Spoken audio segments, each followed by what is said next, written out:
हकीकत ये है कि जब आरएसएस का फाउंडेशन हो रहा था तो हेडगेवार साहब से पूछा गया था कि देश में अंग्रेजों के खिलाफ लड़ाई चल रही है, तो आपका भी मोर्चा अंग्रेजों के खिलाफ है? क्योंकि उसी टाइम में कम्युनिस्ट पार्टी भी बन रही थी, तो कम्युनिस्टों से पूछा गया तो उन्होंने कहा हम अंग्रेजों के खिलाफ लड़ेंगे और आजाद हिंदुस्तान में समाजवादी समाज बनाने की लड़ाई को आगे बढ़ाएंगे।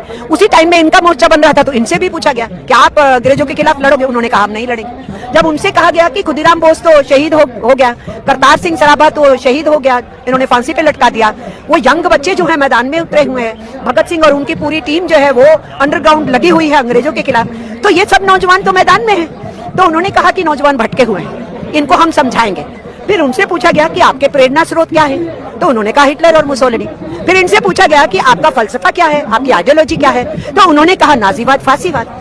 कहा ही नहीं, इन्होंने मुंजे को भेजा था इटली, जो मुसोलिनी से मिलके आए थे, जो वहां से सीख के आए थे संगठन कैसे चलाना है, और जो उनकी ड्रेस थी ना वो यहाँ इंट्रोड्यूस की गई थी, काली टोपी, सफेद शर्ट, खाकी निकर, जिसको अब निकर को इन्होंने पेंट में बदला है। तो इनकी सोच नाजीवादी फांसीवादी रही है, ये हमारा इल्जाम नहीं है, ये इनके गुरु का कमिटमेंट है। उन्होंने कहा ये हमारी सोच है, हमारा इल्जाम नहीं है कि तुम हिटलर के चेले हो, मुसोलिनी के चेले हो। उनके गुरु ने कहा कि उनके इंस्पिरेशन वही थे।